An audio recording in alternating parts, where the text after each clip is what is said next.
Et bonjour mes petits loups pour cette nouvelle vidéo.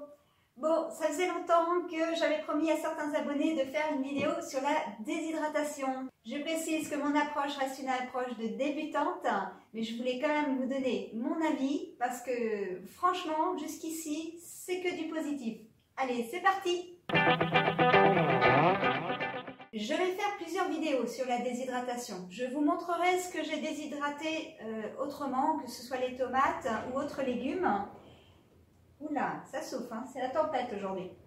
Je tenais à commencer par les champignons. Les champignons parce que ça me tient à cœur, étant donné que je suis les groupes Facebook Champignons de Bretagne et un autre groupe c'est Champignons de France. J'en profite pour remercier les administrateurs de ces groupes qui m'ont nommé talent visuel. Merci encore, c'est toujours sympa. Cette vidéo sera mise également sur le groupe Facebook La déshydratation des aliments, entre parenthèses, le meilleur groupe. Voilà comment il se présente. Mais quelque part, oui, j'ai trouvé que c'était un très bon groupe, dans le sens c'est un groupe québécois.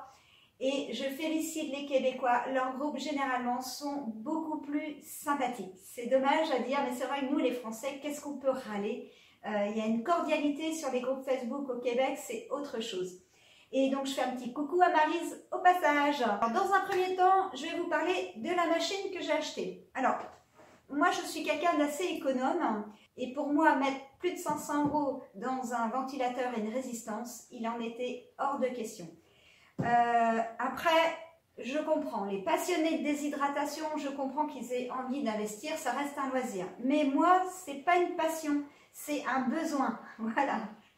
Donc, j'ai choisi un rapport qualité-prix hors norme puisque j'ai eu la chance de tomber au début de la distribution des BioChef sur ce format-là. Mon exigence, c'était d'avoir un déshydrateur qui soit vertical comme ça et non pas des plateaux superposés en rond dans du plastique. Ça ne me convenait pas. Je voulais pouvoir poser mes aliments sur de l'inox. Ça reste un premier prix d'approche. Je l'ai payé 160 € avec les frais de port. Donc c'était vraiment le lancement. Hein.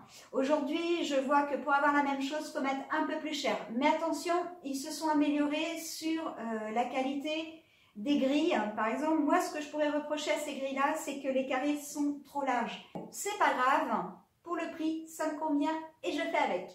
La programmation sur mon appareil reste très succincte. Programmation, vous choisissez la température et vous choisissez le temps de séchage. Vous n'avez pas des programmes pré-fournis pour les aliments, chose que vous devez avoir avec des déshydrateurs plus élevés en prix. J'ai reçu également avec ce déshydrateur des supports de séchage. Alors, des supports avec, voilà, comme ceci. Mais ça, je reviendrai une autre fois parce que ça ne sert pas pour les champignons. Pour ma part, je me suis servi que des grilles. Donc, aujourd'hui, on va parler des champignons. Comme beaucoup le savent, on a eu une année à champignons géniale. Franchement, même, je suis sûre que si je retourne, je trouve encore de la chanterelle et du pied de mouton sans problème. Mais là, il pleut beaucoup et on voit bien que les champignons, une fois qu'ils sont bien imbibés d'eau, perdent de leur saveur. C'est pourquoi l'idéal, c'est de faire le plat à l'automne et du coup une bonne méthode de conservation c'est la déshydratation. Alors ici, je ne sais pas si vous allez bien voir, j'ai de la coolmel, je vous mets une image juste à côté.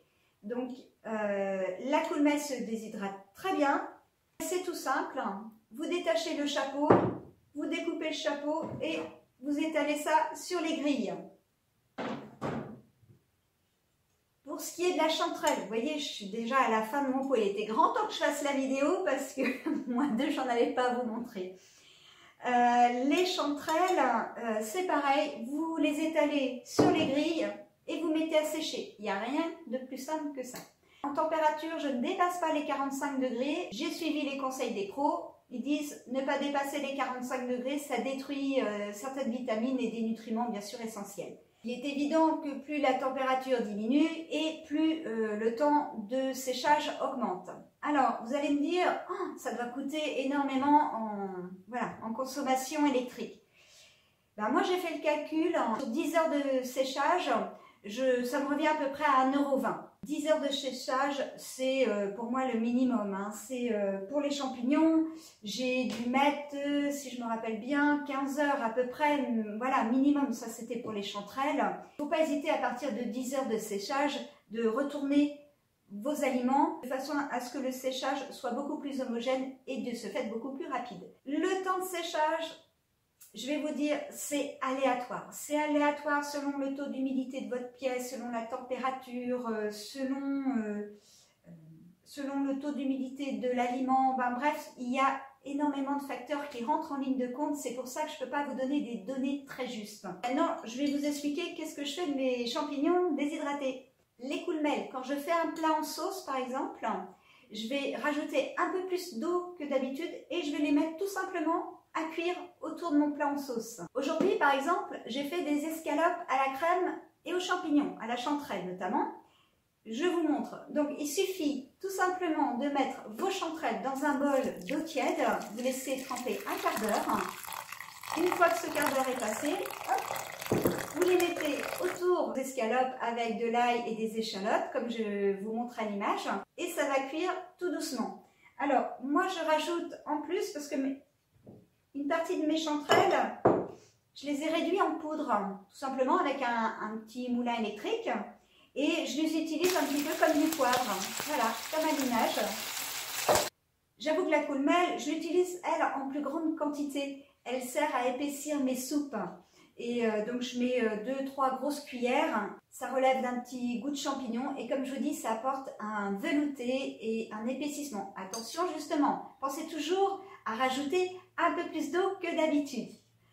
Une astuce supplémentaire. Un petit sachet de terre de diatomée au fond de vos bocaux, tout simplement parce que quand vous êtes en cuisine et que vous ouvrez régulièrement vos bocaux, on sait très bien que la vapeur d'eau présente dans la pièce va rentrer dans le bocal. Donc ce sachet de diatomée, hop, va servir tout simplement à absorber cette humidité. Alors, comment je le fais? C'est tout simple. J'achète des petits filtres à thé. Vous allez trouver ça au rayon filtre à café, filtre à thé. Et je remplis de terre de diatomée. Je viens mettre des petites agrafes. Je mets ça au fond de mon bocal. Et voilà, je suis tranquille. Pour aujourd'hui, on ne va pas faire plus long.